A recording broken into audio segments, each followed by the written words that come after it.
Welcome back to Beena's learning class. 6ാം ക്ലാസ്സിലെ social സയൻസിൻ്റെ ഒന്നാമത്തെ ചാപ്റ്റർ കുഞ്ഞുങ്ങളെ ഏർലി ഹ്യൂമൻസ് ആൻഡ് സിവിലൈസേഷൻ, ആദിമ മനുഷ്യരും സംസ്കാരങ്ങളും.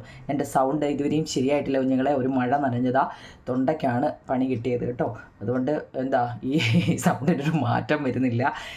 നിങ്ങൾ സൗണ്ട് നോക്കണ്ട കേട്ടോ, പഠിപ്പിക്കുന്നത് നോട്ടുണ്ട്. അപ്പോൾ അതൊക്കെ കുറേ കമൻറ്റ് കണ്ടു കുഞ്ഞുങ്ങളെ, ടെസ്റ്റ് വായിച്ചിട്ട് പറഞ്ഞാൽ മതി എന്ന്. അതുകൊണ്ടാണ് ഞാൻ ഈ ടെസ്റ്റ് വായിക്കുന്നത്. ഫസ്റ്റ് പേജിൽ നോക്കണേ കുഞ്ഞുങ്ങളെ, പേജ് നമ്പർ എത്ര, ഒന്നാമത്തെ പേജായില്ലേ? ഒന്നാമത്തെ പേജിൽ കണ്ടോ ഉണ്ട്, അതിനകത്തിൽ ഇത്രേ പറയുന്നുള്ളൂ: ആദിമ മനുഷ്യർ ഒരിക്കലും നാം ഇന്ന് കാണുന്നത് പോലെ ആയിരുന്നില്ല. പകുതി കുരങ്ങും പകുതി മനുഷ്യനുമായിരുന്ന അവർ ഏതാണ്ട് കുരങ്ങിനെ പോലെ തന്നെ ജീവിച്ചിരിക്കണം അല്ലേ. ജർമ്മനിയിൽ നോക്കണേ, ഹൈഡൽബർഗ് എന്ന പട്ടണത്തിൽ ഒരു പ്രൊഫസറെ കാണാൻ നമ്മൾ പോയത് നിനക്ക് ഓർമ്മയുണ്ടോ? ജന്തുക്കളുടെ അവശിഷ്ടങ്ങൾ സൂക്ഷിച്ചിട്ടുള്ള ഒരു കാഴ്ച ബംഗ്ലാവ് അദ്ദേഹം നമുക്ക് കാണിച്ചു തന്നു. അതിൽ വിശേഷിച്ച് ഒരു തലയോട് അദ്ദേഹം ഒരു ഇരുമ്പ് പെട്ടിയിൽ ഭദ്രമായി സൂക്ഷിച്ചിരുന്നുവല്ലോ. അത് ഒരു ആദിമ മനുഷ്യൻ്റെ തലയോടാണത്രേ. ആ ആദിമ മനുഷ്യനെ ഇപ്പോൾ ഹൈഡൽബർഗ് മനുഷ്യൻ, ഹൈഡൽബർഗ് മനുഷ്യൻ എന്നാണ് പറഞ്ഞു വരുന്നത്. ആ തലയോട് ഹൈഡൽബർഗ് എന്ന പട്ടണത്തിന് സമീപം ഒരു ദിക്കിൽ കുഴിച്ചിട്ടപ്പോൾ കണ്ടു കിട്ടിയത് കൊണ്ടാണ് ആ പേര് വന്നത്. ഒരച്ഛൻ മകൾക്ക് അയച്ച കത്തുകളാണ്, ജവഹർലാൽ നെഹ്റുവിൻ്റെ കേട്ടോ. ജവഹർലാൽ നെഹ്റു. അപ്പോൾ ഇതൊന്നും കാണാതെ പഠിക്കാനൊന്നുമില്ല. അതിനകത്തിലെ 2 വാക്കുകൾ പഠിക്കണം. What is the historical remain the Jawaharlal Nehru mention here? ഇവിടെ ഇതിൽ ജവഹർലാൽ നെഹ്റു പരാമർശിച്ചിരിക്കുന്ന ഹിസ്റ്റോറിക്കൽ റിമൈൻസ്, ചരിത്രത്തിൻ്റെ ശേഷിപ്പ് ഇവിടെ എന്തോ കുഞ്ഞുങ്ങളെ, എന്തുമായിരിക്കും? ഒരു സ്കൾ അവിടെ സൂക്ഷിച്ചു വെച്ചെന്നുള്ളതാണ് അല്ലേ. ഇംഗ്ലീഷുകാരൻ the skull was supposed to belong to one of the earliest men, ഒരു ആദിമ മനുഷ്യൻ്റെ തലയോട് ആയിരുന്നു എന്ന് പറയുന്നേ ഉള്ളൂ. അതിനകത്തിലൊന്നും വലിയ കാര്യമില്ല. പിന്നെ എന്തുവാ എന്ന് ചോദിച്ചാൽ കേട്ടോ, according to him where was obtained from, ഇത് എവിടെ നിന്ന് ലഭിച്ചു എന്നാണ്. അത് വേണേ ഒരു ഇമ്പോർട്ടൻ്റ് ആവും നിങ്ങളെ. ഇപ്പോൾ പറഞ്ഞല്ലോ ഒരു തലയോട് കിട്ടിയെന്ന് പറഞ്ഞല്ലോ, ഇത് എവിടെ നിന്നാണ് കിട്ടിയത്? അപ്പോൾ ഇതിനകത്തിലെ ആ സ്ഥലപ്പേരാണ് അറിയേണ്ടത്. കണ്ടോ, നല്ലപോലെ നോക്കണേ, ഹൈഡൽബർഗ്. ഈ സ്പെല്ലിങ് നല്ലതുപോലെ അറിയണം കേട്ടോ, ഹൈഡൽബർഗ്. അപ്പോൾ ഒന്നാമത്തെ പാഠത്തിൽ അതേ ഉള്ളൂ. അതിപ്പോൾ ഇംഗ്ലീഷ് ഇത് പഠിക്കാനൊന്നും ഇല്ലാത്തതുകൊണ്ട് ഇംഗ്ലീഷ് ഇത്രയും വായിച്ച് നമുക്ക് അത്രയും സമയം കളയണ്ട. ഓക്കെ ആണോ? രണ്ടാമത്തെ പേജിനകത്തിൽ ഒരു ട്രീയുടെ പടം തന്നിട്ടുണ്ട് കേട്ടോ. Can you think of people who lived all these years ago or about the period? കേട്ടോ. പിന്നോ, shall we take a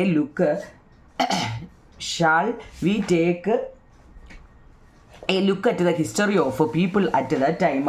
ഇത്രയേറെ വർഷങ്ങൾക്ക് മുമ്പ് ജീവിച്ചിരുന്ന മനുഷ്യരെക്കുറിച്ചോ ആ കാലഘട്ടത്തെക്കുറിച്ചോ നിങ്ങൾ ചിന്തിക്കാൻ കഴിയുന്നുണ്ടോ? നിങ്ങൾക്ക് ഇതിനെക്കുറിച്ച് വല്ലതും ചിന്തിക്കാൻ പറ്റുന്നുണ്ടോ നിങ്ങളെ? ഉണ്ടോ? അതിനെക്കുറിച്ചാട്ടോ. അക്കാലത്തെ മനുഷ്യരുടെ ചരിത്രം നമുക്കൊന്ന് പരിശോധിക്കാം എന്നാണ് പറയുന്നത്. അപ്പം നോക്കിക്കേ, 1ഉം 2ഉം പാർട്ട് കണ്ടായിരുന്നോ കുഞ്ഞുങ്ങളെ? ഞാൻ ടെസ്റ്റ് വായിച്ചില്ല, അതുകൊണ്ടാണ് എല്ലാവരും ടെസ്റ്റ് വായിച്ച് തരണമേന്ന് പറയുന്നത്. അവിടെ ഒരു മരത്തിൽ ലെറ്റ്സ് ട്രേസ് അവർ ആൻസിസ്റ്റേഴ്സ്. നിങ്ങൾ ആ വാക്ക് കേട്ടോണേ, പുതിയതായിട്ടായിരിക്കും നിങ്ങളത് കേൾക്കുന്നത്. ആൻസിസ്റ്റേഴ്സ് കേട്ടോ, ആനി സിസ്റ്റർ അല്ല, ആൻസിസ്റ്റേഴ്സ് എന്ന് വെച്ചാൽ പൂർവികർ, പണ്ടുള്ള ആൾക്കാരുടെ ഇംഗ്ലീഷ് വേർഡാണ് കുഞ്ഞുങ്ങളെ ആൻസിസ്റ്റേഴ്സ്. ഇവിടെ നോക്കിയേ, ഇതിനകത്ത് ക്വസ്റ്റ്യൻ ആൻസർ ഒന്നുമില്ല. അതായത് ഇവിടെ സിനു തൻ്റെ കുടുംബത്തിലെ മുൻ തലമുറയിലെ അംഗങ്ങളെ ഉൾപ്പെടുത്തി തയ്യാറാക്കിയ ഒരു കുടുംബ വൃക്ഷമാണിത്, ഫാമിലി ട്രീ അല്ലേ. ഇതിനകത്തിൽ ഇതുപോലെ നിങ്ങളുടെ കുടുംബത്തിലെ എത്ര തലമുറകളെക്കുറിച്ചുള്ള വിവരങ്ങൾ നിങ്ങൾക്ക് കണ്ടെത്താൻ കഴിയും? നമ്മുടെ അച്ഛനെയും അമ്മയും മാത്രമേ നമുക്കറിയത്തുള്ളൂ. അതിൻ്റെ അച്ഛനും അമ്മയും, വീണ്ടും അതിൻ്റെ അച്ഛനെയും അമ്മയും, ഇവരുടെ എല്ലാം പേര് കളക്ട് ചെയ്തിട്ട് നിങ്ങൾ ഇവിടെ എഴുതാനാണ് പറഞ്ഞേക്കുന്നത് കേട്ടോ. ഇങ്ങനെ അനേകായിരം തലമുറകൾ പിറകോട്ട് പോകാൻ കഴിഞ്ഞാൽ നമുക്ക് ആദിമ മനുഷ്യരിൽ ചെന്നെത്താം, പണ്ട് കാലത്തെ ആൾക്കാരെ ചെന്ന് കണ്ടെത്താവുന്ന കേട്ടോ, പൂർവികരെ കേട്ടോ. അതിനകത്തും ക്വസ്റ്റ്യൻ ആൻസർ ഒന്നുമില്ല കുഞ്ഞുങ്ങളെ കേട്ടോ. പിന്നെ നമ്മുടെ ഇമ്പോർട്ടൻ്റ് ക്വസ്റ്റ്യൻ BCEM കേട്ടോ. CEയും എന്താണ്? BCEയും CE അത് നമ്മൾ ഒന്നാമത്തെ ക്വസ്റ്റ്യൻ ആൻസർ പഠിച്ചതാവും ഞങ്ങളെ. അത് ഞാൻ ക്വസ്റ്റ്യൻ ആൻസർ ഇപ്പോൾ ഇതിനകത്ത് എഴുതിയിട്ടുണ്ട്, അന്നേരം ഞാൻ വായിക്കാം, അല്ലെ നമ്മൾ 2 വട്ടം വായിക്കേണ്ടി വരും കേട്ടോ. അടുത്തത് ഇവിടെ ഒരു ഗ്രാഫ്, സെഞ്ചുറി ഡസ്, അത് ഞാൻ ക്വസ്റ്റ്യൻ ആൻസറിൽ എഴുതിയിട്ടുണ്ട് കേട്ടോ. കാരണം ഇംഗ്ലീഷ് മലയാളം ഉള്ളതുകൊണ്ടാണ് ഞാനത് സ്കിപ്പ് ചെയ്ത് വിടുന്നത്. ഇനി എന്താണ് ഫോസിലുകൾ, അത് ഞാൻ എഴുതിയിട്ടുണ്ടോ ഞങ്ങളെ? അത് ഞാൻ എഴുതിയിട്ടുണ്ട്. അപ്പോൾ നമുക്ക് അതപ്പം നല്ലതുപോലെ വായിക്കാം, അതുകൊണ്ടാണ് കേട്ടോ. ഇനി origin and evolution of humans, മനുഷ്യരും ഉത്ഭവവും അതിൻ്റെ പരിണാമവും. ചില വാക്കുകൾ നല്ലതുപോലെ നിങ്ങൾ പഠിക്കണം കേട്ടോ. എന്താണെന്നറിയാം? എവല്യൂഷൻ എന്ന് വെച്ച് കഴിഞ്ഞാൽ പരിണാമം, മാറ്റം.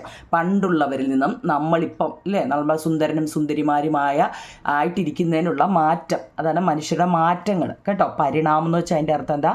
മാറ്റം. അതായത് human fossils are important sources that help us to learn about the history of early humans. It is by scientifically calculating the age of such fossils that the history of the origin and evolution of humans in written. ആദിമ മനുഷ്യരുടെ ചരിത്രത്തെക്കുറിച്ച് അറിയാൻ നമ്മെ സഹായിക്കുന്ന പ്രധാന സ്രോതസ്സുകളാകും നിങ്ങളെ മനുഷ്യ ഫോസിലുകൾ. പണ്ട് മനുഷ്യർ ജീവിച്ചിരുന്നു എന്നതിനുള്ളൊരു തെളിവാണ്. മനസ്സിലായോ? അതാണ് ആദിമ മനുഷ്യരുടെ ചരിത്രത്തെക്കുറിച്ച് അറിയാൻ നമ്മെ സഹായിക്കുന്ന ഒരു പ്രധാന സ്രോതസ് എന്ന് പറയുന്നത് മനുഷ്യ ഫോസിലുകളാണ്. അത് ഒരു മാർക്കിനൊക്കെ ചോദിക്കാം കേട്ടോ. മനുഷ്യ ഫോസിലുകൾ. ഇത്തരം ഫോസിലുകളുടെ കാലപ്പഴക്കം നമ്മൾ നിർണ്ണയിക്കുന്നത് എന്താണെന്നൊക്കെ അത് നമ്മുടെ നോട്ടിലുള്ളതാണ്. നിങ്ങളെ സ്കിപ്പ് ചെയ്യുന്നത്, ടെസ്റ്റ് ഫുള്ള് വായിക്കുന്നുണ്ട്. ഇനി ഹ്യൂമൻ എവല്യൂഷൻ, മനുഷ്യൻ്റെ പരിണാമം. ഇതിൽ നിന്നാണ് ഈ പരിണാമം ഉണ്ടായത്. എങ്ങനെയൊക്കെയാണ് നോക്കൂ നിങ്ങളെ. ആദ്യമേ it was Charles Darwin who proposed A scientific view on the origin of human beings. He suggested that human have originated through organic changes that took place over A long period of A time. He called the process evolution. He presented the theory of human evolution in the book on the origin of species, published in 1859. അത് നമ്മൾ question ആൻസറിൽ എഴുതിയിട്ടുണ്ട്. എന്ന് വെച്ചാൽ എന്താണെന്നറിയാമോ? മനുഷ്യരുടെ ഉത്ഭവത്തെക്കുറിച്ച് ശാസ്ത്രീയമായൊരു കാഴ്ചപ്പാട് മുന്നോട്ട് വെച്ചത് നമ്മുടെ ചാൾസ് ഡാർവിനാണ്. പേരെഴുതാൻ പഠിക്കണേ നിങ്ങളെ. ഞാനത് ഫസ്റ്റ് പാർട്ടിലും പറഞ്ഞതാണ്. അദ്ദേഹത്തിൻ്റെ പേര് ചോദിക്കും, ചാൾസ് ഡാർവിൻ.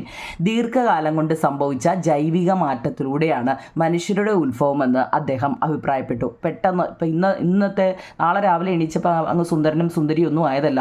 ഒരുപാട് കാലം കൊണ്ട് ഉള്ള മാറ്റത്തിലൂടെയാണ് ഇപ്പം നമ്മളെന്താ നിങ്ങൾ സുന്ദരനും സുന്ദരിമാരും ഒക്കെ ആയിട്ടിരിക്കുന്നത് കേട്ടോ. ഓക്കെ ആണോ? ഈ പ്രക്രിയയ്ക്ക് അദ്ദേഹം ഏത് പേര് കൊടുത്തു? റവല്യൂഷൻ. ഇങ്ങനെയുള്ള മാറ്റത്തിനെ, പണ്ട് കാലത്ത് നിന്നും ഇപ്പോഴത്തേലുള്ള മാറ്റത്തിനെ റവല്യൂഷൻ അല്ലെങ്കിൽ പരിണാമം എന്ന പേര് നൽകി. ആ ഡേറ്റ് ഓർത്തോണേ കുഞ്ഞുങ്ങളെ. 1859 പ്രസിദ്ധീകരിച്ച on the origin of species എന്ന ഗ്രന്ഥത്തിലാണ് മനുഷ്യ പരിണാമങ്ങളുടെ സിദ്ധാന്തം അദ്ദേഹം അവതരിപ്പിച്ചത്. ആ ഡേറ്റ് ഒന്ന് ഓർത്ത് വെച്ചേക്കണേ. ഇനി ആരാണ് ഈ ചാൾസ് ഡാർവിൻ? നമ്മൾ പറഞ്ഞു പരിണാമം അല്ലെങ്കിൽ റവല്യൂഷൻ കണ്ടുപിടിച്ചതാണ്. റവല്യൂഷൻ അല്ല കുഞ്ഞുങ്ങളെ, എവല്യൂഷൻ കേട്ടോ. സയൻസും എല്ലാം കൂടെ പഠിപ്പിച്ചേ. എവല്യൂഷനാണ് കുഞ്ഞുങ്ങളെ. ഞാൻ റവല്യൂഷൻ എന്നാണ് പറഞ്ഞത് കേട്ടോ. ഇവല്യൂഷൻ കേട്ടോ, പരിണാമം എന്ന്. ചാൾസ് ഡാർവിൻ ആരാന്ന് നോക്കിക്കേതാണ്ടേ. നമ്മുടെ രവീന്ദ്രനാഥ് ടാഗോറിൻ്റെ കൂട്ടൊക്കെ താടിയൊക്കെ വളർത്തി കണ്ടോ നിങ്ങളിരിക്കുന്നത്. Charles Darwin. Okay, Charles Darwin was born in England on February 12, 1809. He is a naturalist who helped in understanding the process that led to the origin of life on Earth and the diversity of living organisms. Charles Darwin explained through his theory of evolution that all living species evolved over a period of time and took millions of years to reach its present form. 1809 എന്നാ നോക്കിയോ നിങ്ങളെ. 1809 ഫെബ്രുവരി 12 ഇംഗ്ലണ്ടിലാണ് നമ്മുടെ Charles Darwin ജനിച്ചത്. ഭൂമിയിൽ ജീവൻ്റെ ഉത്ഭവത്തിലേക്കും ജീവജാലങ്ങളുടെ വൈവിധ്യത്തിലേക്കും നയിച്ച പ്രക്രിയകൾ മനസ്സിലാക്കാൻ സഹായിച്ച പ്രകൃതി ശാസ്ത്രജ്ഞനാണ് അദ്ദേഹം. നിങ്ങൾക്ക് അത്രയും പഠിക്കാൻ പറ്റത്തില്ലെങ്കിൽ പരിണാമം എന്നൊന്ന് ഓർത്താൽ മതിയോ നിങ്ങളെ. അത് കണ്ടുപിടിച്ചത് നമ്മുടെ ചാൾസ് ഡാർവിനാണ്. എല്ലാ ജീവജാലങ്ങൾക്കും പരിണമിച്ച് രൂപപ്പെട്ടതാണെന്നും എല്ലാ ജീവജാലങ്ങളും പരിണമിച്ച് മാറ്റത്തിലൂടെയാണ് രൂപപ്പെട്ടതെന്നും ഓരോ വർഗവും ഇന്നത്തെ രൂപത്തിലെത്താൻ അനേക ലക്ഷം വർഷങ്ങൾ എടുത്തുവെന്നുമാണ് ചാൾസ് ഡാർവിൻ തൻ്റെ പരിണാമ സിദ്ധാന്തത്തിലൂടെ വിശദീകരിക്കുന്നത്. എന്താ നിങ്ങളെ, നമ്മുടെ കൂട്ടുകൊണ്ടാ നമ്മളിപ്പം വെളിയിൽ കാണുന്ന കാക്ക, പട്ടി, പൂച്ച, കോഴി, താറാവ്, എന്തൊക്കെ ജീവികളാണ് നമ്മൾ വെളിയിൽ കാണുന്നത് അല്ലേ. ഈ ജീവജാലങ്ങളും നമ്മുടെ കൂട്ട് തന്നെ മാറ്റം സംഭവിച്ച് പരിണമിച്ചാണ് ഓരോ ജീവിവർഗവും ഇന്നത്തെ രൂപത്തിലെത്താൻ ഒരുപാട് അനേക ലക്ഷം വർഷങ്ങൾ എടുത്തുവെന്ന് ആര് പറഞ്ഞു? ചാൾസ് ഡാർവിൻ തൻ്റെ പരിണാമ സിദ്ധാന്തത്തിലൂടെ വിശദീകരിച്ചു. ഓക്കെ ആണോ നിങ്ങളെ? ഇനി നോക്കിക്കേ, മുമ്പ് നമ്മൾ പറഞ്ഞു ആൻസിസ്റ്റേഴ്സ്. ആ വാക്ക് നിങ്ങൾ ഓർത്തുകൊണ്ടെങ്കിൽ നിങ്ങൾ ഇംഗ്ലീഷ് മീഡിയക്കാരെ ആദ്യമായിട്ട് കേൾക്കുന്ന വാക്കായിരിക്കും ഇത്. കാരണം നിങ്ങൾ കഴിഞ്ഞ വർഷവും കാണുമായിരിക്കും, നമ്മൾ ശ്രദ്ധിച്ചായിരുന്നോ? എൻ്റെ ലിങ്കൊക്കെ കണ്ടവർക്ക് അറിയായിരിക്കും. കാരണം ഇങ്ങനെയുള്ള വാക്കുകൾ ഞാൻ എടുത്ത് പറയും കേട്ടോ. അപ്പോൾ ആൻസിസ്റ്റേഴ്സ് ഓഫ് ഹ്യൂമൻസ് എന്ന് വെച്ച് കഴിഞ്ഞാൽ നിങ്ങളെ, ആൻസിസ്റ്റേഴ്സ് എന്ന് വെച്ചാൽ പൂർവികന്മാരെ, പണ്ടുള്ളവർ അല്ലേ. മനുഷ്യരുടെ പൂർവികരെ കുറിച്ചാണ് പേജ് നമ്പർ 9 നോക്കിയേ. Early humans evolved millions of years ago. Human evolutions began from primate, A category of മമ്മൽസ്. Observe the flow chart. അതായത് ഇപ്പുറത്തൊരു ഫ്ലോ ചാർട്ട് കൊടുത്തിട്ടുണ്ടോ നിങ്ങളെ? അതിൻ്റെ നോട്ടൊക്കെ നമ്മൾ തന്നതാ. ഞാൻ എന്നാലും ഇന്നൊന്നും കൂടി ഒന്ന് കാണിക്കാം കേട്ടോ. അഥവാ കിട്ടാത്തവരോ വല്ലതും ഉണ്ടെങ്കിൽ എൻ്റെ ഈ ചാനൽ ആദ്യമായിട്ടാണ് കാണുന്നതെങ്കിൽ ചിലപ്പോൾ ആ നോട്ടൊന്നും കിട്ടി കാണത്തില്ല. അതുകൊണ്ട് കണ്ടവർ അത് അവിടെ നിന്ന് സ്ക്രോൾ ചെയ്ത് ഒന്ന് സ്കിപ്പ് ചെയ്ത് പോയിട്ട് ഇച്ചിരി നീക്കിയിട്ട് കണ്ടാൽ മതി കേട്ടോ. അതായത് നോക്കൂ നിങ്ങൾ, ഇവിടെ പ്രൈമേറ്റുകൾ എന്ന് വെച്ച് കഴിഞ്ഞാൽ എന്താണെന്നറിയോ, സസ്തനികളുടെ ഒരു വിഭാഗമാണ്. മമ്മൽസ് എന്ന് വെച്ചാൽ സസ്തനി, പാലൂട്ടി വളർത്തുന്നതാണ് ഈ സസ്തനികൾ എന്ന് പറയുന്നത് കേട്ടോ. അവരിൽ നിന്നുമാണ് നമ്മളുണ്ടായെന്നാണ് പറയുന്നത് കേട്ടോ. അപ്പോൾ അതിനെക്കുറിച്ചൊക്കെയാണ് ഈ താപ്പോട്ട് വരുന്നത്. Primates A category of മമ്മൽസ്. അടുത്ത് നോക്കുകയും നിങ്ങൾ ഹോമിനോയിഡുകൾ. ഞാൻ കഴിഞ്ഞ പ്രാവശ്യം പറഞ്ഞാൽ ഈ പേര് തിരിഞ്ഞു പോയത്. ഹോമിനോയിഡ് എന്ന് വെച്ച് കഴിഞ്ഞാൽ 4 കാലിൽ നടക്കുന്നത്. പിന്നെ ഹോമിനിഡുകളുണ്ട്, അത് 2 കാലിൽ 2 കാലിൽ. ഇപ്പം നമ്മൾ 2 കാലിലല്ലേ നടക്കുന്നത്. അപ്പോൾ ആ വ്യത്യാസം നോക്കിയേ. ഫസ്റ്റ് എന്താണ്, സസ്തനികളുടെ ഒരു വിഭാഗമാണ് പ്രൈമേറ്റ്സ്. ചിലപ്പോൾ ഒരു മാർക്കിന് ചോദിക്കാം നിങ്ങളെ, പ്രൈമേറ്റുകൾ എന്ന് വെച്ചാൽ എന്താ, സസ്തനികളിൽ ഒരു വിഭാഗമാണ് ഈ പ്രൈമേറ്റ്സ് എന്ന് പറയുന്നത്. ഹോമിനോയിഡ് എന്ന് വെച്ചാൽ 4 കാലിൽ നടക്കുന്നത്. നമ്മൾ ഈ ചിമ്പാൻസിയും ഗൊറില്ലയൊക്കെ നടക്കുന്ന കണ്ടിട്ടില്ലേ, അതുപോലെ കേട്ടോ. 4 കാലിൽ നടക്കുന്നത്. ഇനി ഹോമിനിഡുകൾ എന്ന് വെച്ചാൽ നമ്മളാണ് 2 കാലിൽ നടക്കുന്നത്. ഈ ഹോമിനിഡുകളെ 2ആയിട്ട് തിരിച്ചിട്ടുണ്ട്. ആസ്ട്രലോപിത്തേക്കസ് എന്നും ഹോമോ എന്നും 2ആയിട്ട് തിരിച്ചിട്ടുണ്ട്. നോട്ടുണ്ടോ നിങ്ങളെ? അതിനകത്തിലെ homo habilis, homo erectus, homo sapiens. ഉപകരണങ്ങളൊക്കെ നിർമ്മിച്ചു തുടങ്ങുന്നത് ഹോമോ ഹാബിൽസ് ആണ് കേട്ടോ. Homo habilis. ഞാൻ സ്പീഡിൽ പറയുമ്പോൾ എന്തെങ്കിലും തെറ്റുണ്ടോ, സ്പെല്ലിംഗ് ഇതിൽ തന്നെ ഉണ്ടോ നിങ്ങളെ? ഇതിൻ്റെ ഇംഗ്ലീഷും മലയാളവുമാണ് എൻ്റെ നോട്ട്. വായിക്കാൻ ബുദ്ധിമുട്ടുള്ളവർ അത് നോക്കിയാൽ മതി. ഹോമോ ഇറക്റ്റക്സ് എന്ന് വെച്ച് കഴിഞ്ഞാൽ ഇറക്റ്റക്സ് നിവർന്ന് നിൽക്കുന്ന മനുഷ്യരെയാണ് പറയുന്നത്. ഇതൊക്കെ 1 മാർക്കിൻ്റെ ചോദ്യം കേട്ടോ. ഹോമോ സാപ്പിയൻസ് എന്ന് വെച്ച് കഴിഞ്ഞാൽ the wise or thinking man, ബുദ്ധിയുള്ള മനുഷ്യരെയാണ് അല്ലേ. നമ്മളൊക്കെ ഹോമോ സാപ്പിയൻസ് ആണ്. നമുക്ക് ഭയങ്കര ബുദ്ധിയല്ലേ ഇല്ലയോ? നമ്മൾ പഠിച്ചല്ലേ ഈ 6ാം ക്ലാസ് വരെ എത്തിയത്. ഓക്കെ ആണോ നിങ്ങളെ? അടുത്ത, U have scene from the flow chart homo habilis, homo erectus, homo, അത് നമ്മൾ എഴുതിയിട്ടുണ്ട്. ഓക്കെ. അടുത്ത നോക്കിയേ, various stages of human development, മനുഷ്യ വികാസത്തിൻ്റെ വിവിധ ഘട്ടങ്ങൾ എന്തെല്ലാമാണ്. അത് നമ്മൾ എഴുതിയിട്ടുണ്ടോ നിങ്ങളെ? Early humans lived in the forest. ഞാൻ എഴുതിയിട്ടുണ്ട്, അതുകൊണ്ട് അത് എന്നാലും വായിച്ചുതരാം അല്ലേ. പിന്നെ കമൻറ്റ് ബോക്സിൽ കാണോ, അതെന്താ വായിക്കാൻ നോക്കൂ നിങ്ങളെ, വായിച്ചുതരാം. Early humans lived in the forest. They lived by gathering fruits and vegetables and hunting animals to eat their meat. They used rough stones from their surroundings as weapons. Since stones were used as weapons, their period is called Stone Age. Based on the development achieved over time in weapons and tools made of stones, the Stone Age can be divided into 3 stages. കണ്ടോ Stone Age? അപ്പോൾ അതാവും നിങ്ങളെ, stone എന്ന് വെച്ചാൽ ശില എന്നാണ്. ശില. Age എന്ന് വെച്ചാൽ ഇവിടെ യുഗം എന്നാണ് അർത്ഥം. അപ്പോൾ ഇവിടെ പറഞ്ഞിരിക്കുന്നത് എന്താണ്, ആദിമ മനുഷ്യർ പണ്ട് കാലത്ത് ഇന്നത്തെ കൂട്ട് 2 നിലയിലും 3 നിലയിലും ഫ്ലാറ്റിലും ഒന്നും അല്ല കുഞ്ഞുങ്ങളെ താമസിച്ചിരുന്നത്. പണ്ട് കാലത്ത് വനാന്തരങ്ങളിലെ ഗുഹകളിലുമൊക്കെ വനങ്ങളിലായിരുന്നു അവർ താമസിച്ചിരുന്നത്. ഇന്നത്തെ കൂട്ട് ഫ്രൈഡ് റൈസും ചിക്കൻ ബിരിയാണിയും ചോറും അതൊന്നും അന്നില്ലായിരുന്നു. അന്ന് അവർ കായ്കനികൾ ശേഖരിച്ച് മൃഗങ്ങളെ വേട്ടയാടി അവരുടെ മാംസം ഭക്ഷിച്ചുമായിരുന്നു ജീവിച്ചിരുന്നത്. ചുറ്റുപാടുകളിൽ നിന്ന് ലഭിച്ച പരിക്കൻ കല്ലുകളാണ് അവർ ആയുധമാക്കി വെച്ചിരുന്നത്. ശിലകൾ ആയുധമായി ഉപയോഗിച്ചിരുന്നതിനാൽ ഈ കാലഘട്ടത്തെ ശിലകൾ അവർ ആദ്യമായിട്ട് ഉപയോഗിച്ചതുകൊണ്ട് ആ യുഗത്തെ ശിലായുഗം എന്ന് വിളിക്കുന്നു. ശിലകൾ കൊണ്ട് നിർമ്മിക്കപ്പെട്ട ആയുധങ്ങളും ഉപകരണങ്ങളും കാലക്രമത്തിൽ ഉണ്ടായ പുരോഗതിയെ അടിസ്ഥാനമാക്കി ശിലായുഗത്തെ 3ആയിട്ട് തിരിക്കുന്നുണ്ട്. സ്റ്റോൺ ഏജ് എന്ന് വെച്ച് കഴിഞ്ഞാൽ എന്താ നിങ്ങളെ, ശിലായുഗം. ഈ ശിലായുഗത്തിനെ നമ്മുടെ നോട്ടുണ്ട്, പാലിയോലിത്തിക് ഏജ്, മെസോലിത്തിക് ഏജ്, അതുപോലെ തന്നെ നിയോലിത്തിക് ഏജ്. പാലിയോലിത്തിക് എന്ന് വെച്ചാൽ പ്രാചീന യുഗം, മെസോലിത്തിക് എന്ന് വെച്ചാൽ മധ്യശിലായുഗം. പിന്നെ നിയോലിത്തിക് ഏജ് എന്ന് വെച്ച് കഴിഞ്ഞാൽ നവീന ശിലായുഗം. നമ്മൾ ഇതിൻ്റെ നോട്ടുണ്ട്. ഓക്കെ. അടുത്ത നോക്കിക്കുന്ന ഇതിനെക്കുറിച്ച് നമ്മുടെ നോട്ടുണ്ടോ നിങ്ങൾ കേട്ടോ. ഇത് പേടിക്കേണ്ട. പേജ് നമ്പർ 11 ഈ നോട്ട് അതുപോലെ ഞാൻ എഴുതിയിട്ടുണ്ട്. അതുപോലെ തന്നെയാണ് ബിംബേക്കയുടെ നോട്ടും നമ്മുടെ കയ്യിലുണ്ട്. അത് അത് ഞാൻ ടെസ്റ്റ് ഇപ്പം നിങ്ങളോട് പറയുമ്പം നിങ്ങൾക്കത് മനസ്സിലാവും. ഇതെല്ലാം നമ്മുടെ ക്വസ്റ്റ്യൻ ആൻസറിലുണ്ട് കുഞ്ഞുങ്ങൾ കേട്ടോ. അടുത്ത നോക്കൂ നിങ്ങളെ, beginning of agriculture and settlement life. Beginning എന്ന് വെച്ചാൽ കൃഷിയുടെ ആരംഭവും അതിൻ്റെ സ്ഥിരവാസവും. ബിഗിനിങ് എന്ന് വെച്ചാൽ തുടക്കം, എന്തോത്തിൻ്റെ തുടക്കമാണ്. Of agriculture and settled life. എന്താ നിങ്ങളെ, അഗ്രികൾച്ചർ ആൻഡ് സെറ്റിൽഡ് ലൈഫ് നോക്കണേ. You have seen the agriculture began in the Neolithic period. As humans starting farming, it became necessary for them to settle near the farmland. They settled near their farms to maintain the crops, protect the field from wild animals, and to care for their domesticated animals അല്ലേ. എന്ന് വെച്ച് കഴിഞ്ഞാൽ എന്താ, കൃഷിയുടെ ആരംഭം, കൃഷി തുടങ്ങിയത്, agriculture began, കൃഷി ആരംഭിച്ചത് നവീന ശിലായുഗത്തിലാവും. നിങ്ങളെ നവീനം എന്ന് പറയുന്നതാണ് നിയോലിത്തിക് ഏജ്. നമ്മൾ 3 ശിലായുഗം പഠിച്ചു അല്ലേ, പ്രാചീനം, മധ്യം, നവീനം. അതിനകത്തിൽ നമ്മൾ കൃഷി ആരംഭിച്ചത്, അത് ഒരു മാർക്കിൻ്റെ ചോദ്യം ചോദിക്കാം കേട്ടോ.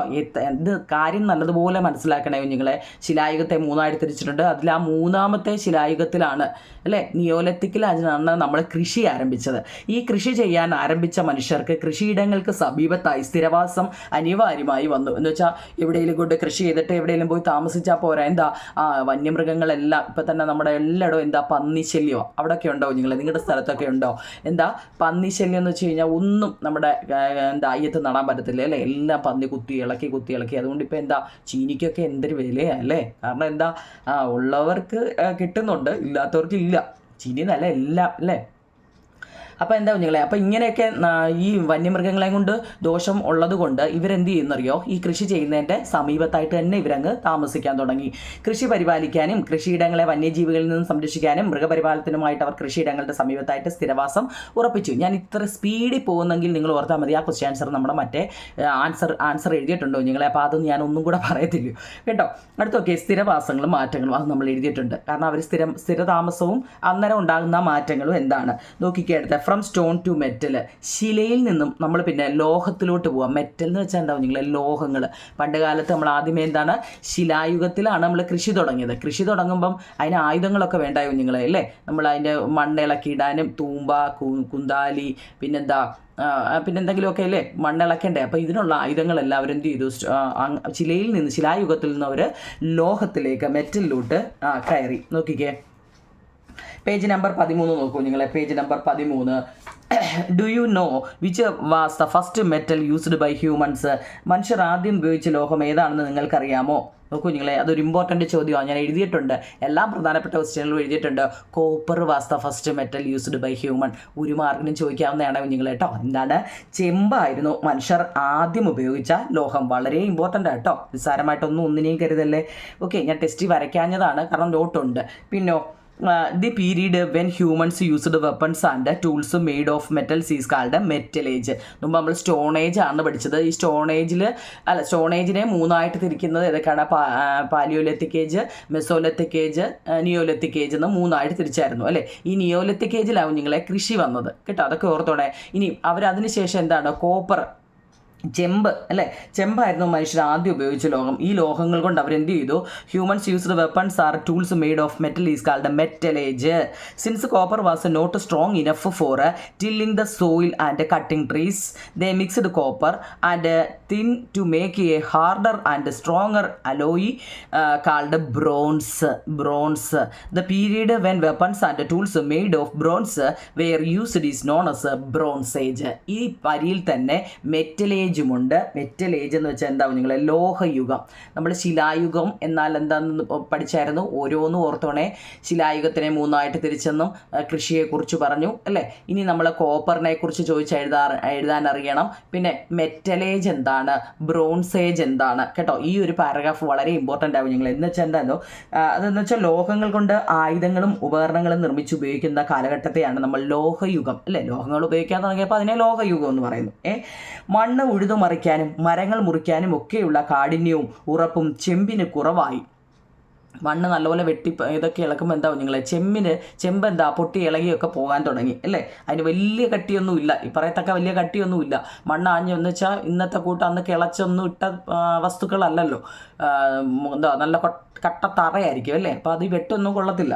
അപ്പോൾ എന്ത് ചെയ്തു, അവർ ഈ ചെമ്പും ഈയവും കൂടെ ചേർന്നിട്ട് എന്താണെന്നറിയോ, കോപ്പറും ടിന്നും കൂടെ ചേർത്ത് എന്ത് ചെയ്തു, നല്ല കാഠിന്യവും ഉറപ്പുമുള്ള വെങ്കലം, ബ്രോൺസ് ഉണ്ടാക്കി കേട്ടോ. അതൊക്കെ നല്ലപോലെ ഒന്ന് ഓർക്കണേ കേട്ടോ, അത് നോക്കണേ കുഞ്ഞുങ്ങളെ. കോപ്പറും ടിന്നും കൂടി make harder stronger called bronze കേട്ടോ. മെറ്റലേജ് എന്താണ്, പിന്നെ ബ്രോൺസേജ് എന്താണ്, കേട്ടോ. നോട്ടുണ്ടോ നിങ്ങളെ പേടിക്കേണ്ട, ഞാൻ തന്നിട്ടുണ്ട്. വെങ്കലം കൊണ്ടുള്ള ആയുധങ്ങളും ഉപകരണങ്ങളും ഉപയോഗിച്ചിരുന്ന കാലഘട്ടത്തെ വെങ്കലയുഗമെന്നും പറയുന്നു. ലോഹം കൊണ്ടുണ്ടാക്കിയതിനെ യുഗമെന്നും വെങ്കലം കൊണ്ടുണ്ടാക്കിയതിനെ വെങ്കലയുഗമെന്നും പറയുന്നു. ഇനി the use of bronze and change in human life, ഞാനത് എഴുതിയിട്ടുണ്ടോ നിങ്ങളെന്ന് വെച്ചാൽ വെങ്കലത്തിൻ്റെ ഉപയോഗം മനുഷ്യജീവിതത്തിലുണ്ടായ മാറ്റങ്ങൾ എന്തെല്ലാം, വളരെ ഇമ്പോർട്ടൻ്റ് കേട്ടോ. അതൊക്കെ നമുക്ക് 3 മാർക്കിനൊക്കെ ചോദിക്കുന്ന വളരെ ഇമ്പോർട്ടൻ്റ് ചോദ്യമാണ്. ബ്രോൺസ് കേട്ടോ, എന്താണ് വെങ്കലത്തിൻ്റെ ഉപയോഗം മനുഷ്യജീവിതത്തിലുണ്ടായ മാറ്റങ്ങൾ. അടുത്തത് നമുക്ക് വെങ്കലയുഗ സംസ്കാരങ്ങളെക്കുറിച്ച് പഠിക്കാൻ കുഞ്ഞുങ്ങളെ. ബ്രോൺസ് ഏജ്, സിവിലൈസേഷൻ എന്ന് വെച്ചാൽ എന്താ കുഞ്ഞുങ്ങളെ? സംസ്കാരം, കൾച്ചർ എന്ന് വെച്ചാൽ എന്താ? സംസ്കാരമാണ് അല്ലേ. പക്ഷേ ഇവിടെ സിവിലൈസേഷൻ എന്ന് വെച്ചാലും സംസ്കാരമാണ് കേട്ടോ. അത് തിരിഞ്ഞ് സംസ്കാരം.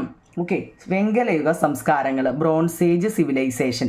U have seen the change that have occurred in human life in bronze age as a result of these change in the bronze age. Civilization were formed centred around cities. Let us become familiar with the bronze age civilization എന്ന് വെച്ചാൽ എന്താ? വെങ്കലയുഗത്തിലെ മനുഷ്യജീവിതത്തിലുണ്ടായ മാറ്റങ്ങൾ നിങ്ങൾ കണ്ടല്ലോ. ഈ മാറ്റങ്ങളുടെ ഫലമായി നഗരത്തിലെ കേന്ദ്രീകരിച്ച് വെങ്കലയുഗത്തിൽ സംസ്കാരങ്ങൾ, സിവിലൈസേഷൻ രൂപപ്പെട്ടു. അത്തരത്തിൽ രൂപപ്പെട്ട വെങ്കലയുഗ സംസ്കാരങ്ങളെ നമുക്കൊന്ന് പരിചയപ്പെടാമെന്നാണ് പറയുന്നത്. അവിടെ ഒരെണ്ണം കൊടുത്തിട്ടുണ്ട്, അത് നമ്മൾ ക്വസ്റ്റ്യൻ ആൻസറിനകത്ത് എഴുതിയിട്ടുണ്ട് കേട്ടോ. ഈ പേജ് നമ്പർ 14 ഞാൻ എഴുതിയിട്ടുണ്ടോ നിങ്ങളെ. പിന്നെ അതിൻ്റെ പേജ് നമ്പർ 15 നോക്കിക്കേ. ഈ why did bronze age civilization from the river valley കാണുന്നുണ്ടോ നിങ്ങളെ? 15ാമത്തെ പേജിൽ ഏറ്റവും ടോപ്പിൽ കിടക്കുന്ന ഒരു ചോദ്യം. Why did bronze age civilization form in river valleys? വെങ്കലയുഗ സംസ്കാരങ്ങൾ നദീതടങ്ങളിൽ രൂപപ്പെട്ടത് എന്തുകൊണ്ടാണ്? അതിൻ്റെ ക്വസ്റ്റ്യൻ ആൻസർ ഞാൻ എഴുതിയിട്ടുണ്ട്. ഇന്നത്തെ ബാക്കിയുള്ള എല്ലാം നമ്മൾ കഴിഞ്ഞ പാർട്ടിൽ ഇട്ടതാണ്. ഇന്നത്തേതാണ് ഈ വെങ്കലയുഗം അല്ലേ, വെങ്കലയുഗം മുതലാണ്. ഇനി ഏറ്റവും പ്രധാനപ്പെട്ട നിങ്ങൾ ഈ ചാപ്റ്റർ എന്ന് കേൾക്കുമ്പോഴേ ഏറ്റവും പ്രധാനപ്പെട്ട നമ്മൾ പഠിക്കുന്നത്, നമ്മളിപ്പോൾ ഏത് സംസ്കാരത്തെക്കുറിച്ചാണ് പഠിച്ചത്? ബ്രോൺസ് ഏജ് സിവിലൈസേഷൻ അല്ലേ. സംസ്കാരമല്ല, ബ്രോൺസ് ഏജ് സിവിലൈസേഷൻ അല്ലേ. എന്ന് വെച്ച് കഴിഞ്ഞാൽ എന്താ? ബ്രോൺസ് ഏജ് സിവിലൈസേഷൻ എന്ന് വെച്ച് കഴിഞ്ഞാൽ വെങ്കലയുഗ സംസ്കാരങ്ങൾ എന്നാവും നിങ്ങൾ കേട്ടോ. ഞാൻ പറയുന്നത് തിരിഞ്ഞു പോകുന്നുണ്ടോ? വെങ്കലയുഗ സംസ്കാരം. ഇതിനേക്കാൾ ഇമ്പോർട്ടൻ്റ് എന്തോന്നറിയോ? മെസ്സോപ്പൊട്ടേമിയൻ. നിങ്ങളെ മെസ്സോപ്പൊട്ടേമിയൻ പറയാൻ അറിയണേന്നുണ്ട്. ഇംഗ്ലീഷുകാരെ കിടപ്പുണ്ട് ഞാൻ നോട്ടുണ്ട്. അപ്പോൾ ഇത് എന്താണെന്നും ഇതെല്ലാം നമ്മുടെ നോട്ടിലുണ്ട്. അതായത് മെസ്സോപ്പൊട്ടേമിയ എന്ന വാക്കിൻ്റെ അർത്ഥം നദികൾക്കിടയിലെ പ്രദേശം എന്നാണ്. ആ വാക്ക് ഇത് ഞാൻ എഴുതിയിട്ടുണ്ടോ നിങ്ങൾ കേട്ടോ. ഇതൊക്കെ എഴുതിയിട്ടുണ്ട്. നിങ്ങൾ ടെസ്റ്റ് വായിച്ചില്ല എന്ന് പറയണ്ട, കാരണം ഇതെല്ലാം നമ്മുടെ നോട്ട്സിനകത്തിലുണ്ട്. കാരണം വളരെ ഇമ്പോർട്ടൻ്റ് ക്വസ്റ്റ്യൻ ആൻസറുകളാണിത്. Urban life and art of writing, പിന്നെ കോൺട്രിബ്യൂഷൻസ് ഓഫ് ദ മെസ്സോപ്പൊട്ടോമിയൻസ്, അതെ ഇവിടെ വരെ. ഇതിൻ്റെ ഇംഗ്ലീഷ് മലയാളം ഉണ്ട്, അതുകൊണ്ട് ഞാൻ വായിച്ചിട്ടില്ല. പിന്നെ ഇത് ഞാൻ എഴുതിയിട്ടില്ല, കാരണം എല്ലാം കൂടെ എഴുതി കഴിഞ്ഞാൽ എനിക്കറിയാം ഇല്ലയോ എത്രത്തോളം പഠിക്കുമെന്ന്. അതുകൊണ്ട് എത്രത്തോളം ചുരുക്കി ചെറിയ സെൻറ്റൻസിലോട്ട് അങ്ങ് മാറ്റുക. നോക്കൂ നിങ്ങളെ, കോഡ് ഓഫ് എന്താണ്? ആ പേര് നല്ലപോലെ നോക്കണേ. ഹമ്മുറാബി. നിങ്ങളെ? ഹമ്മുറാബി കേട്ടോ. അത് ഞാൻ എഴുതിയിട്ടില്ല. ഓൾറെഡി ഇവിടെ ബോക്സ് ഇംഗ്ലീഷുകാരെ ഒന്ന് റഫായിട്ട് അറിഞ്ഞിരിക്കണേ കുഞ്ഞുങ്ങളെ. ഹമ്മുറാബി എന്ന് വെച്ച് കഴിഞ്ഞാൽ എന്താണെന്നറിയോ? ബാബിലോണിയൻ ഭരണാധികാരിയായിരുന്ന ഹമ്മുറാബിയുടെ കാലഘട്ടത്തിൽ നിലനിന്നിരുന്ന ഒരു നിയമസംഹിതയാണ് ഹമ്മുറാബിയുടെ നിയമസംഹിത. ലോകത്ത് എഴുതപ്പെട്ടതിൽ ഏറ്റവും പഴക്കമേറിയ നിയമസംഹിത ഇതറിയപ്പെടുന്നത് അറിയപ്പെടുന്നു നിങ്ങളെ? ലോകത്ത് എഴുതപ്പെട്ടതിൽ ഏറ്റവും പഴക്കമേറിയ നിയമസംഹിതയായിട്ട് അറിയപ്പെടുന്നത് എന്താണ്? അത് ചോദിക്കും കേട്ടോ പരീക്ഷയ്ക്ക്. It is the considered to be oldest written code of law in the world. Code of Hammurabi കേട്ടോ. ഹമ്മുറാബി, ബി ആണ് ഹമ്മുറാബി. ഇനി അതിൻ്റെ കണ്ണിന് കണ്ണ്, പല്ലിന് പല്ല് എന്ന ശിക്ഷാരീതി ഈ നിയമസംഹിതയിൽ നിന്നുള്ളതാണ്. ചിലപ്പോൾ അത് മാച്ച് ദ ഫോളോയിങ്ങിനോ വല്ലതും ചോദിക്കും. കണ്ണിന് കണ്ണ്, പല്ലിന് പല്ല്. An eye for an eye, a tooth for a tooth കേട്ടോ. അതിൻ്റെ ഇംഗ്ലീഷ് മലയാളം കണ്ടോ? നിങ്ങളെ? An eye for an eye, a tooth for a tooth അല്ലേ. ഇതെന്ത് ഹമ്മുറാബിയുടെ നിയമസംഹിതയിലുള്ളതാണ് കേട്ടോ. അതിൻ്റെ തൊട്ട് താഴെ ഓർമ്മയുണ്ടോ നിങ്ങളെ? സിഗുറാത്തുകൾ. നല്ല വെറൈറ്റി പേരുകളല്ലേ, സിഗുറാറ്റ് ഉണ്ടോ? സിഗുറാത്തുകൾ എന്ന് വെച്ച് കഴിഞ്ഞാൽ അത് 1 മാർക്കിൻ്റെ ചോദ്യവും നിങ്ങളെ. Place of worship of the Mesopotamians were known as ziggurat എന്ന് വെച്ചാൽ മെസ്സോപ്പൊട്ടോമിയക്കാരുടെ ആരാധനാലയങ്ങൾ. അപ്പം എൻ്റെ പല്ലൂരിപ്പോയിനി. നിങ്ങളെ? ആരാധനാലയങ്ങൾ അമ്പലം അല്ലെ, പള്ളി അല്ലെ, ഓരോരുത്തർ മുതലേ വർഷിപ്പ് എന്ന് വെച്ചാൽ ദേവാലയങ്ങൾ, ആരാധനാലയങ്ങൾ അല്ലെ, ദേവാലയങ്ങൾ അല്ലെ, അതിൻ്റെ പേരെന്താണ്? സിഗുറാത്തുകൾ. എന്താ നിങ്ങളെ? സിഗുറാത്തുകൾ. ഇവിടെ പ്രധാനമായും നഗരങ്ങളിലാണ് ഈ ആരാധനാലയങ്ങൾ പണിതിരുന്നത്. ഇഷ്ടികകൾ ഉപയോഗിച്ചാണ് ഇവ നിർമ്മിച്ചത്. ഊർ നഗരത്തിലെ സിഗുറാത്ത് എന്ന ഇന്നും ഇവിടെ ഒരു പടം കണ്ടോ? സിഗുറാത്ത് എന്ന് പറയുന്നത് ഇന്നും നിലനിൽപ്പുണ്ടെന്നാണ് പറയുന്നത്. നമ്മൾ ഈ പഠിക്കുന്ന കാര്യങ്ങളൊക്കെ ഇന്നും നിലനിൽക്കുന്നുണ്ടെന്നാണ് പറയുന്നത്. ഓക്കെ ആണോ നിങ്ങൾ? അത്രയും, അതായത് ഈജിപ്ഷ്യൻ സിവിലൈസേഷൻ, നമ്മളിപ്പോൾ പഠിക്കുന്നത് മെസോപ്പൊട്ടോമിയൻ സിവിലൈസേഷനാണ്. അപ്പോൾ അത് ഈജിപ്ഷ്യൻ സിവിലൈസേഷൻ്റെ തൊട്ട് മുമ്പ് വരെ നമ്മൾ ഇപ്പോൾ വായിച്ച് നിർത്തിയിട്ടുണ്ട് കേട്ടോ. അപ്പോൾ നോട്ട്സ് കിട്ടാത്തവർക്ക് ഞാനൊന്ന് കാണിക്കാം. ആദ്യത്തെ നോട്ട്സ് കിട്ടിയവരും ഒന്ന് നോക്കിക്കോ കേട്ടോ. ഞാനത് വായിക്കുന്നില്ല, നിങ്ങളെ അത് കാണിക്കാം.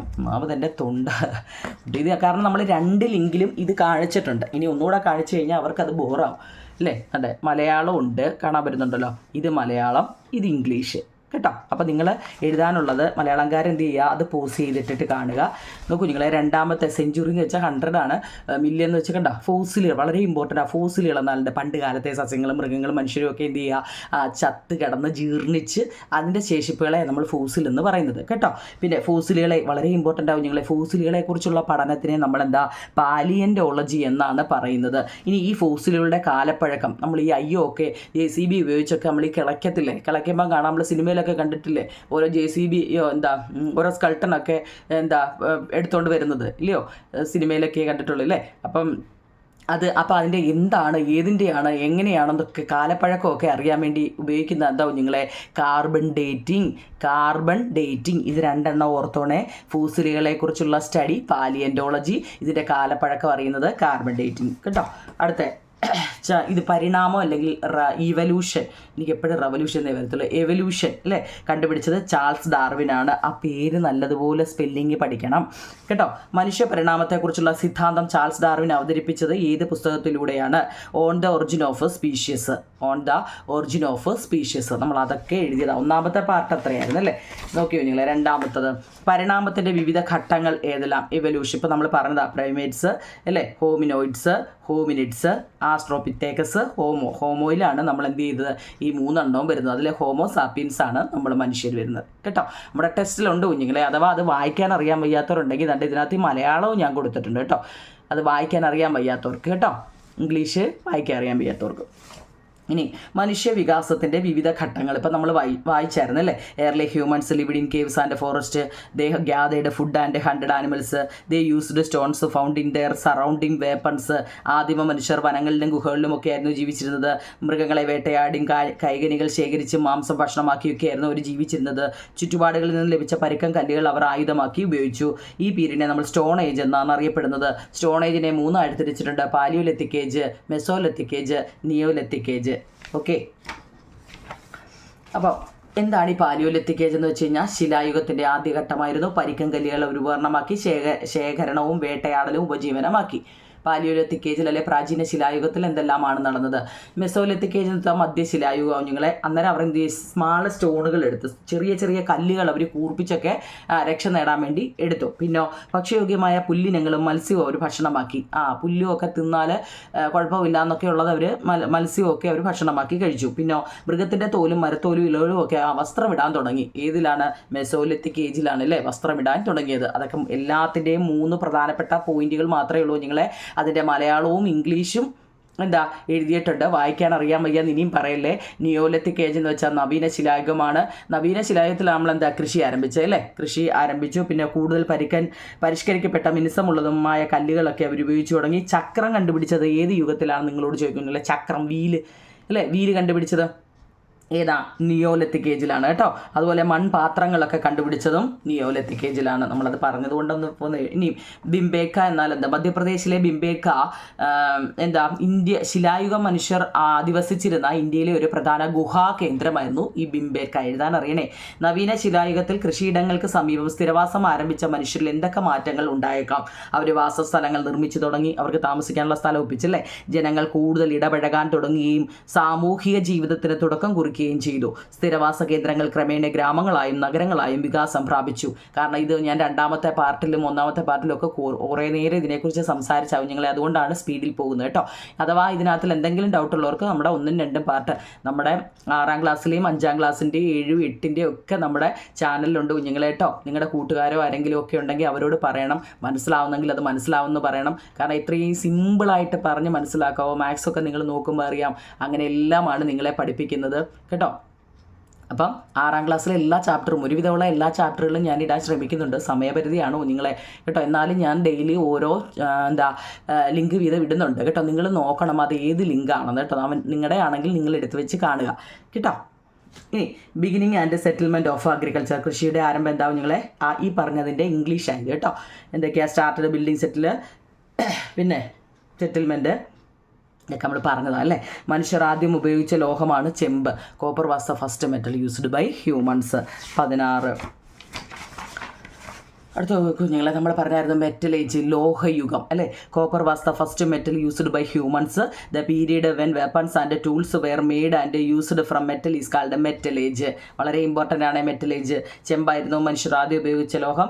ലോഹങ്ങൾ കൊണ്ട് ആയുധങ്ങളും ഉപകരണങ്ങളും നിർമ്മിച്ച് ഉപയോഗിച്ചിരുന്ന കാലഘട്ടത്തെ ലോഹയുഗം എന്നാണ് വിളിച്ചിരുന്നത്. അതിൻ്റെ തൊട്ട് താഴെയുണ്ട് കുഞ്ഞുങ്ങളെ വെങ്കലയുഗം അല്ലെങ്കിൽ bronze age. The period when weapons and tools made of bronze were used is known as bronze age. വെങ്കലം കൊണ്ടുള്ള ആയുധങ്ങളും ഉപകരണങ്ങളും ഉപയോഗിച്ചിരുന്ന കാലഘട്ടത്തെ വെങ്കലയുഗം എന്നും അറിയപ്പെടുന്നു.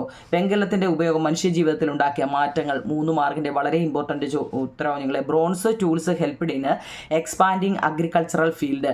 വെങ്കലം കൊണ്ടുള്ള ഉപകരണങ്ങൾ കൃഷിയിടങ്ങളിൽ വ്യാപിക്കുന്നത് അവർക്ക് വളരെ സഹായകമായി അല്ലേ. അവർ നേരത്തെ കമ്പും വെച്ചും കല്ല് വെച്ചും ഒക്കെ കുത്തിയിളക്കിയൊക്കെയാണ് മണ്ണ് നീക്കിയിരുന്നത്. ഈ വെങ്കലം കണ്ടുപിടിച്ചതോടുകൂടി അവർക്ക് കൃഷി കുറച്ചുകൂടെ എളുപ്പമായിട്ട് അല്ലേ. Expansion of agriculture field led to an increase in agriculture production. കൃഷിയിടങ്ങളുടെ വ്യാപനം കാർഷിക ഉൽപ്പാദന വർധനവിനും കാരണമായി അല്ലേ. ഈ ആയുധങ്ങളൊക്കെ കിട്ടിക്കഴിയുമ്പോൾ അവർക്ക് ജോലി ചെയ്യാനും കുറച്ചുകൂടി എളുപ്പവും ഒക്കെ ആയി. പിന്നെ increase in agriculture productions paved the way for the exchange of products and the development of exchange centre. കാർഷിക ഉൽപ്പാദന വർധനവ് ഉൽപ്പന്നങ്ങളുടെ കൈമാറ്റത്തിനും കൈമാറ്റ കേന്ദ്രങ്ങളുടെ വികാസത്തിനും വഴിയൊരുക്കി അല്ലേ. സാധനങ്ങളൊക്കെ കൂടിയപ്പോൾ അവരെന്ത് ചെയ്തു, ഒരു സ്ഥലത്തുനിന്നും വേറെ സ്ഥലത്തോട്ട് കൊണ്ട് വിൽക്കാനും വാങ്ങാനും ഒക്കെ അവർ ശ്രമിച്ചു. Exchange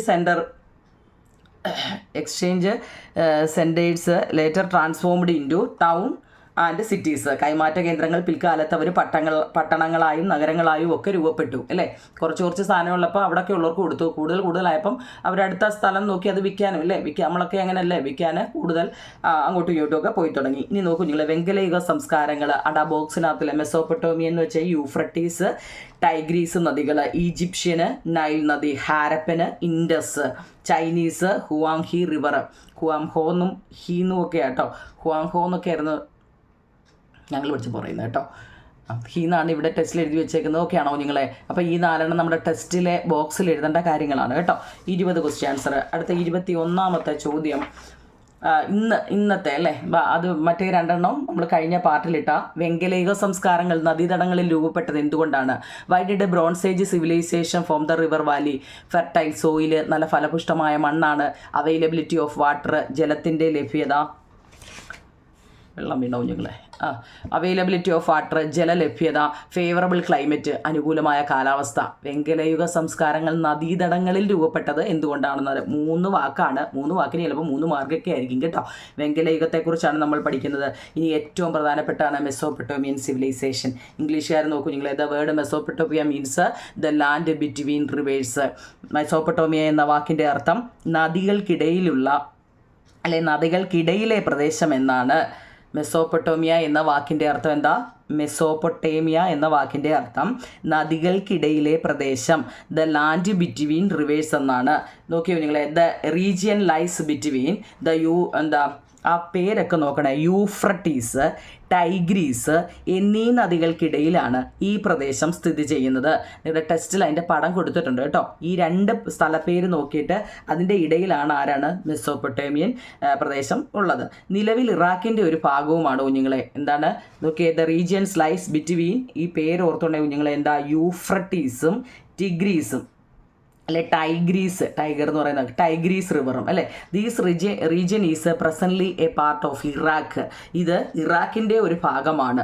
these region is presently a part of Iraq അല്ലേ. Mesopotamian civilization considered of 4 different civilization which വേറെ എവിടേക്കാന്ന് നോക്കിയേ, നിലവിൽ ഇറാഖിൻ്റെ ഒരു ഭാഗമാണെന്ന് പറയുന്നുണ്ട്. ഇനിയുള്ള പേര് നോക്കണേ കുഞ്ഞുങ്ങളെ, ഏതൊക്കെയാന്ന് നോക്കിയേ, സുമേറിയൻ, പിന്നെ ബാബിലോണിയൻ, ബേബി അല്ല ബാബിയാണ് കേട്ടോ, BABY ബേബി എന്ന് ചോദിക്കുക, ബാബിലോണിയൻ, പിന്നെ അസീറിയന്, ഇതൊക്കെ എങ്ങനെ പഠിക്കുമില്ലേ, വായിക്കൊള്ളാത്ത കുറേ വാക്കും, സുമേറിയന്, ബേബിലോണിയന്, പിന്നെ അസീറിയന്, കാൽഡിയൻ എന്താ CHA കാൽഡിയൻ.